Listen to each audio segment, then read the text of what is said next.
గారిని మాట్లాడి ఒక అబ్జెక్షన్ ఉంది మీరు అన్నారు కదా. యా సుజాత గారు ఒక్క నిమిషం సోదరు ఆగండి.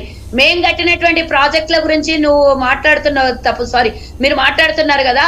మరి నేను ఈ రోజు అడుగుతున్నా, కాంగ్రెస్ హయాంలో కట్టినటువంటి ప్రతి ఒక్క ప్రాజెక్ట్ ఇప్పటి వరకు ఒక 70 ఏళ్లు దాటిపోయినటువంటి నాగార్జున సాగర్ ప్రాజెక్టులు కానివ్వండి, ఎన్ని ప్రాజెక్టులు కట్టినా నెట్టెంపాడు, భీమా, శ్రీశైలం ప్రాజెక్టు, నాగార్జున సాగర్ ప్రాజెక్టు, ఇలా చెప్పుకుంటూ పోతే వందలాది ప్రాజెక్టులు కాంగ్రెస్ హయాంలో నిర్మాణం జరిగింది. ఏ ప్రాజెక్ట్ అయినా 3 ఏళ్లలో 3 నెలల్లో ఈ విధంగా కుంగిపోయిందా? ఇన్న లక్షల కోట్ల రూపాయలు మన తెలంగాణ ఖజా మీరు నిర్మించిన కలం ప్రాజెక్టు ఆడియో పోయిందండి, మ్యూట్ అయింది. సుజాత గారు మీ ఆడియో మ్యూట్ అయింది.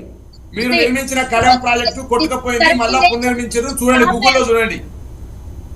కనీసం సోదరు ఆగండి. నేను చెప్తున్నా 38,000 కోట్ల రూపాయలు. అది పూర్తి డిజైన్ నిర్మాణం కోసము, పూర్తి ప్రాజెక్టు కోసము. మీరు ఈ రోజు 1,00,000 కోట్ల రూపాయలు కట్టినా కూడా 1,00,000 ఎకరాలకి 1,00,000 కోట్ల రూపాయలు వెచ్చించి కట్టినటువంటి ప్రాజెక్టు 1,00,000 ఎకరాలకి నీరు అందించకపోతే 1 ఎకరాకి ఎంత ఖర్చు అవుతుంది? పోనీ ఖర్చు అవుతుంది అనుకుందాం, పోనీ అది కలకాలం నిర్మాణం అలాగే ఉండిపోయిందా అంటే కాదు. మీరు ఇందాక చెప్పిండ్రు 18 బ్యారేజీలు, 18 గేట్లంట. ఆ ఒక్క గేట్ దగ్గర ఉన్నటువంటి 7వ గేట్ దగ్గర ఉన్నటువంటి నిర్మాణంలో క్రాక్ వచ్చింది అంట. 5 పిల్లర్లు కుంగిపోయినాయి, 5 పిల్లర్లు భూమిలోకి దిగినాయి. ఇంకా ఎల్ఎన్టీ వాళ్ళతో డిస్కషన్ జరిగితే, ఆ రోజు అధికారులతో డిస్కషన్ జరిగితే వాళ్ళు చెప్పింది ఏంటంటే పూర్తిగా దీన్ని తీసేయాల్సిందే, ఏది పనికిరాదు, మళ్ళీ డిజైన్ చేయాల్సిందే, కొత్తగా కన్స్ట్రక్షన్ చేయాల్సిందే, 500 కోట్లు అవుతుంది మళ్ళీ అని చెప్పారు. ఎవరి సొమ్ము ఇది మళ్ళీ కట్టడానికి? కలకాలం 100 సంవత్సరాలు ఉండాల్సినటువంటి ప్రాజెక్టులు 3 ఏళ్లకే ముడుచుకొని పోతే రేపు పొద్దున వచ్చే తరాలకు మీరు ఏమి మెసేజ్ ఇచ్చినట్ల?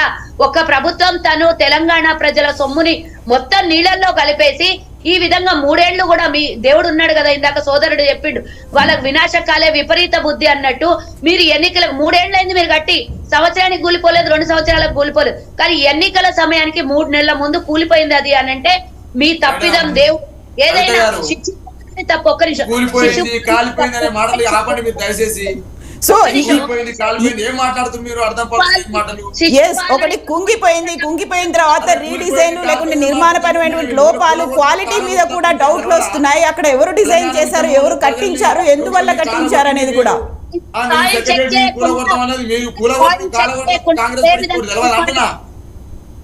అక్కడ కింద బొగ్గు నిక్షేపాలు అధికారులు చెప్పినంత కావాల్సింది. గత ప్రభుత్వంలో మహారాష్ట్రకు మహారాష్ట్ర ఇబ్బందులు, లేదంటే గ్రావిటీ ద్వారా వచ్చేటటువంటి నీళ్లను వదిలేసి ఈ రోజు ఎత్తిపోతల పథకము రీడిజైన్ పేరుతో 1,00,000 కోట్ల హంగామా ఏందో అందరు తెలంగాణ ప్రజలు గమనించారు కదా సోదర. మళ్ళీ మీరు చేసిన తప్పుని దాచిపెట్టుకుంటూ, తప్పు మీద తప్పు మాట్లాడుకుంటూ ఇంకా తెలంగాణ ప్రజల ముందు ఇంకా ఎంత పరువు తీసుకుంటారు? ఎంత తెలంగాణ మీరు వారు మాట్లాడే మాటకు చెప్పేదానికి అర్థం పద్ధతి లేని మాట మాట్లాడుతూ ఉన్నారు. 11 లక్షల రూపాయలు వీళ్ళు 2008 వరకే ఖర్చు పెట్టిన లెక్కలు చూపించినారు. జలయజ్ఞం పేరుతోటి ధనయజ్ఞం చేసి బాలరాజు గారు ఒక తప్పుకి ఇంకొక తప్పు కాదు కదా ప్రత్యామ్నాయం. బాలరాజు గారు ఒకరు తప్పు చేశారు, ప్రాజెక్టు రీడిజైన్ లో లేకుండా అక్కడ ఆరోపణలు ఉన్నాయి అనుకున్నప్పుడు దానికి ఇంకొక తప్పు ప్రత్యామ్నాయం కాదు కదా. కేంద్ర జలవనరుల సంఘం మా ఆధీనంలో పనిచేయదు. యాప్కో సంస్థ కేసీఆర్ గారి ఆధీనంలో పనిచేయదు. యాప్కో సంస్థ చేసిన సర్వే ద్వారా, కేంద్ర జల సంఘం ఇచ్చిన నివేదికల ద్వారా, అది తమ్మిడి కట్టడం ద్వారా వచ్చే నష్టం ఏంటి, లాభం ఏంటి అని అంచనా వేసిన తర్వాతకే అది మేడిగడ్డకు మార్చడం జరిగింది. అది మేడిగడ్డకు మార్చే క్రమంలో కేసీఆర్ గారి యొక్క దార్శనికత, ఒక్క నిమిషం సుజాత గారు కూడా మాట్లాడుతున్నారు. సుజాత గారు, కేసీఆర్ గారి యొక్క విధానం. బాలరాజు గారు మీరు ఒక క్షణం హోల్డ్ లో ఉండండి. సుజాత గారు, పూర్తి అయిపోయినటువంటి ప్రాజెక్ట్ ని మళ్ళీ 1,00,000 కోట్లు రీడిజైన్ పేరుతో ఖర్చు పెట్టి గర్కానా ఘాట్ గా 1,00,000 ఎకరాలకు కూడా నీరందని ఈ కాళేశ్వరం ప్రాజెక్ట్ ని ప్రజల ముందుకు తీసుకొని వచ్చి ఇప్పుడు మళ్ళీ